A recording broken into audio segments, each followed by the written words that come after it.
There's a version of you that never sleeps in, never skips training, never wastes time. There's a version of you who never fails. It is waiting for you. Genuinely ask yourself a question, you at home. If you had done those things for the last 2 years, you never skipped a training, you never wasted time, you never scrolled TikTok, you never sat aimlessly on the internet typing in garbage, never played video games, you never wasted time. You never skipped training. You were training every single day. You never slept in. You were never lazy. There's this version of you. Imagine the person you would be. Genuinely imagine what you would look like. Imagine where you would live. Imagine the car you would drive. Imagine how much your woman would respect you. Imagine the love you would see in her eyes when she looks at you with adoration like a king. Imagine your existence. That person is waiting for you, and the only thing that's stopping you from being that person is your monumental laziness. You can have it. The universe is very giving. It will give you anything you work for. I've never seen somebody try for something with all of their might and not get it. The only people who do not have the things they want are the people who do not try for them. I've never seen a person wake up and say, my only dedication in life is to solve a Rubik's Cube and fail. You are not stupid. You are not incompetent. You are lazy and arrogant. It's extremely important you understand that that person is waiting for you, and you are declining that version of yourself. In the multiverse, in the many different versions of the universe that exist, there is a version of you that does those exact things, and he is a greater person than you can even fathom. You can transform yourself into that guy. You can be a top G. That's exactly what I did. I knew who I was going to have to end up being before I became that person. My brother and I are not from rich families. We are not from advantaged beginnings, but I knew I had to be a big, strong, fighting billionaire. That's what I knew I had to be. Discipline is the key to success.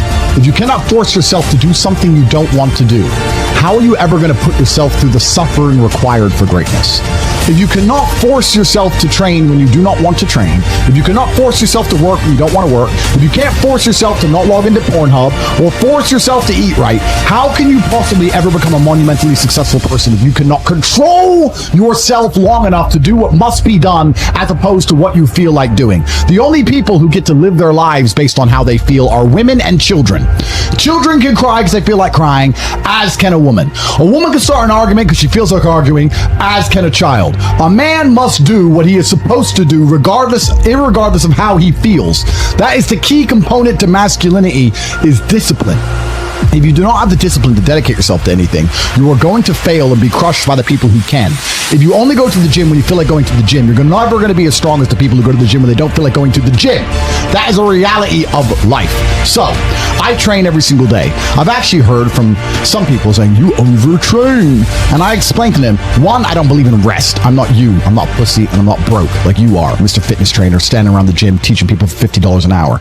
I don't need to listen to you. Secondly, I don't train because I want to get bigger. I train every day because it is difficult to train every day. It hurts. I don't want to. I wake up and I'm busy. I have other things to do. I don't feel like doing it, so I force myself to do it 7 days a week, 365 days a year, so that I know I'm the kind of person who can do what he doesn't want to do when it needs to be done. I am that man, and it's more of a mental exercise than a physical exercise at this point. How can you ever outcompete me if I can force myself to do the things I don't want to do and you cannot?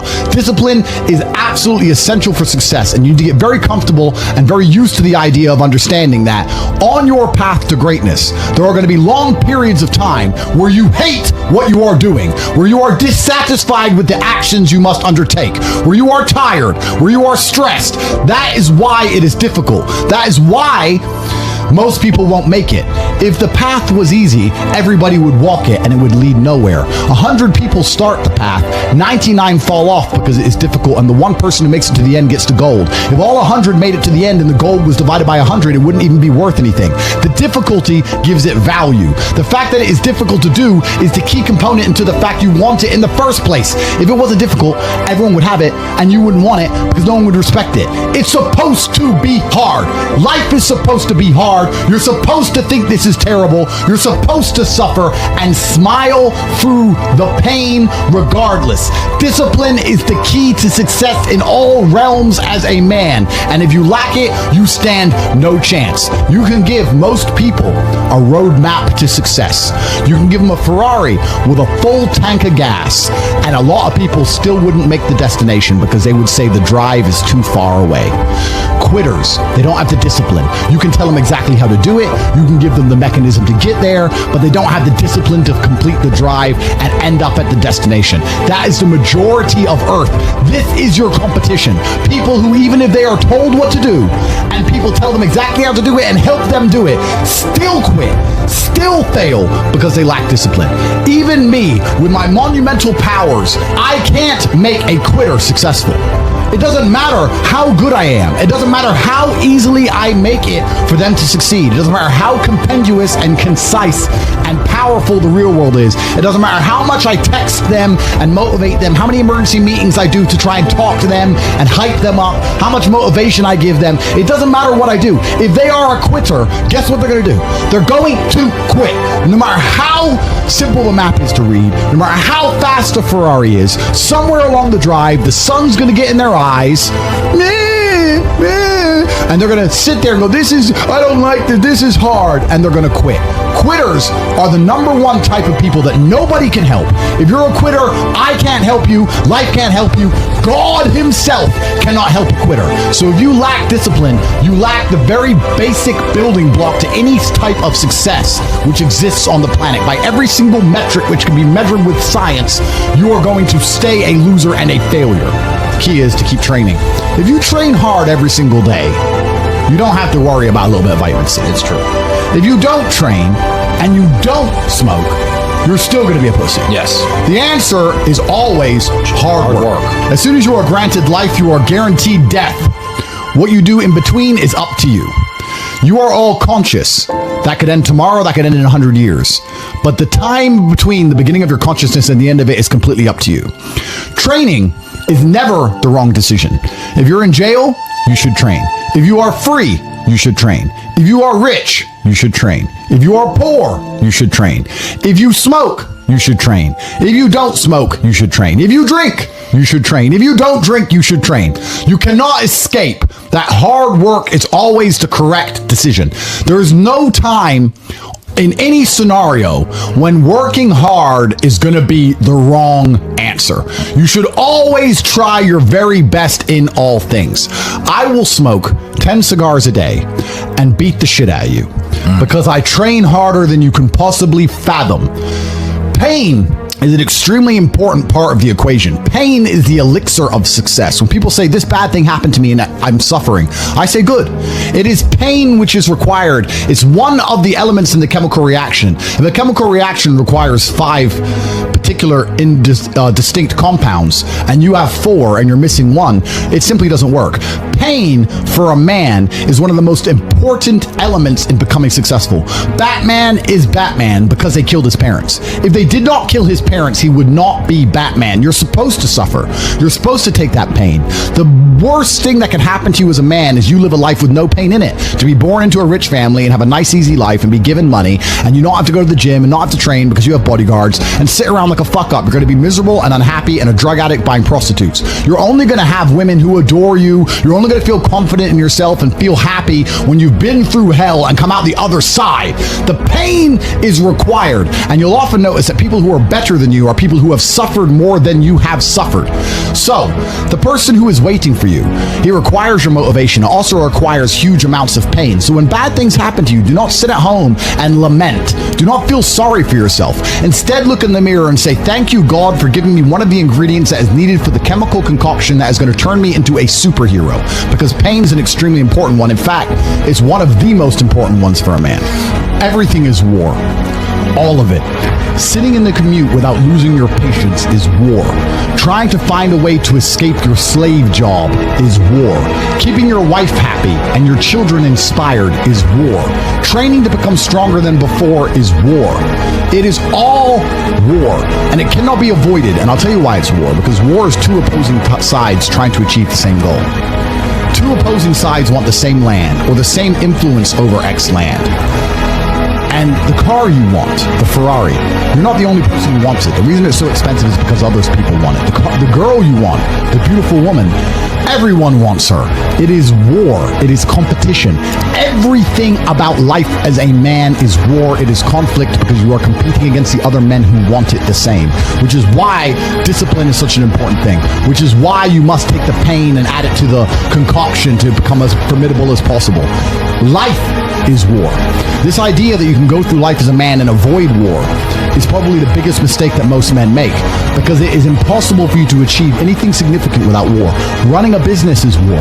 Running a hotel, running a restaurant, running an online company, it's war. Training is war. Life as a man is war. You need to wake up and view it exactly as what it is. Everything I want, other people want. Everything I desire, other men are trying to get. This is a war, and I must outcompete them. That is the best possible mental model you can have. Even in jail, it was a war for who could stay most calm. A war who could control their mind the best. A war for who could suffer the least. That is war. I was surrounded by people who lost their minds, and I refused. It was a battle, and I was successful. Life, in and of itself as a man, is a never-ending struggle and a never-ending battle. It is the constant of the human condition. Evolution requires pain. While others complain that they do not feel happy enough, I'm happy I'm struggling. I don't want to be happy. I want to be great. This is the beauty of life as a man. You understand? I don't care. I'm happy to be struggling. I wanted to fight. You wanted to win. I wanted to fight. That's the difference. You're concerned with winning. I wanted to just fight. And we're fighting. That is the beauty of life as a man, to be great. If you concern yourself only with being happy, you are once again acting like a female or a child. Happiness is fleeting. It doesn't even matter if you're concerned only with the hedonism of happiness. You're going to drink alcohol and go to parties and go to festivals and take drugs. I want to be happy. Who cares? I want to be great. I want to be great all of the time. And let me ask you a question as a man at home, genuinely, truthfully. Would you rather be a loser who's always smiling, a happy loser, or would you rather be a stressed winner? Because I'll tell you something about winners. Most of them are stressed. We are stressed. We're stressed. Putin is stressed. Genghis Khan was stressed when his messenger turned up after a 4-week ride with updates from the battlefront of Iran. I'm sure he was stressed by what he read. Even if it was very good, even if it all looked fantastic, he started to feel stressed. Okay, well now maybe I need to go to Iran. How long is it going to take me to get there? Maybe we need to send more horses. Maybe we need to colonize Iran. He felt stress. Because the beauty of life as a man is to be great. So you have to sit here and ask yourself, do you want to be a happy loser that's insignificant? Nobody knows you exist. Women don't respect you. Men don't respect you. Nobody cares if you live or die, but you get to smile all the time. Or do you want to be one of the most important people on the planet with a little bit of stress? I am brilliant because I've decided to be brilliant. And if I have to sacrifice happiness to be brilliant, then that's fine. You know what the great thing about it is? You know it's amazing what God gives, how the whole world becomes full circle? If you stop caring about being happy and you start caring instead about being great, guess what you end up being? Great. Along with great. And you know what? Yeah, happy. You end up happy if you forget about happiness and try to become great. You will never be successful if you're concerned about being happy, so forget about it. I like to consider myself a wise old man, and I'm trying my best to encourage and instigate a revolution amongst the youth where men take absolute self-accountability and they believe in themselves and they take responsibility for absolutely everything. As a man, you are most formidable if everything is your fault. If it rains outside and you get wet, that is still your fault. Can you control the rain? No. Could you have brought an umbrella? Yes. You need to blame yourself for all things, the good and the bad. And by doing this, you take absolute self-accountability, which allows you to build a mental model in which you will find solutions, 1. 2, avoid trouble because you know that anything bad happens to you is your fault. And 3, be the most fearsome competitor possible because we're living in a very competitive world nowadays amongst the elites.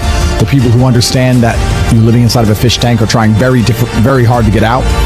And you have to make sure that you can outrun some of them if you want to escape. There's an age-old adage.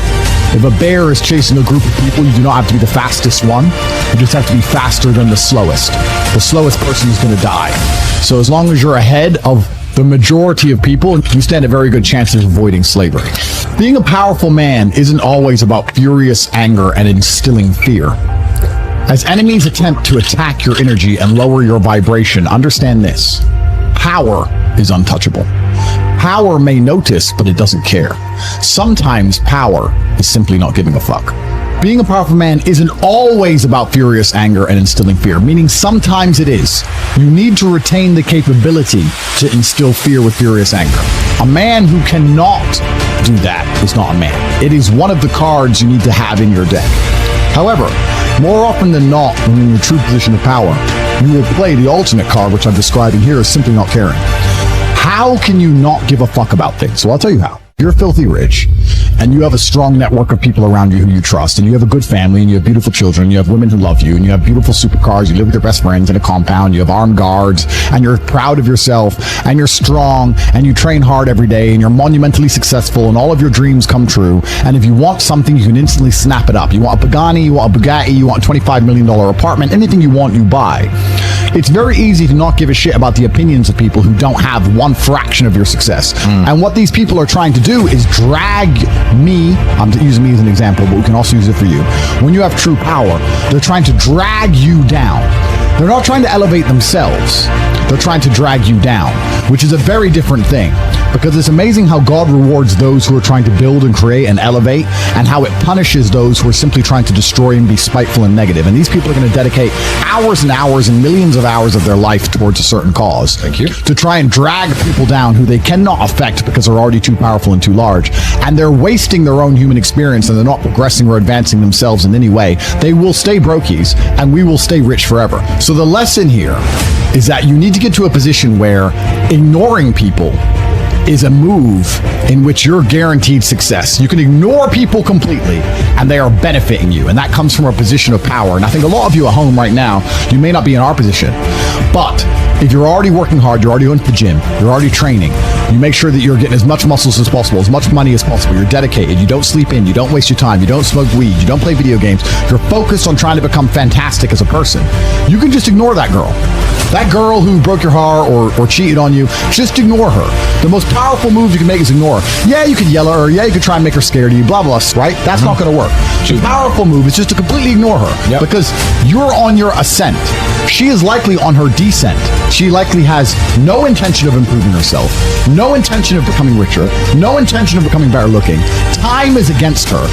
As she gets older, she's going to lose her looks. You're going to continue your ascent, and she's going to have to watch you for the rest of her life be the man that she could have been with that she's no longer good enough for. The best thing you can do is simply ignore. That is the powerful move.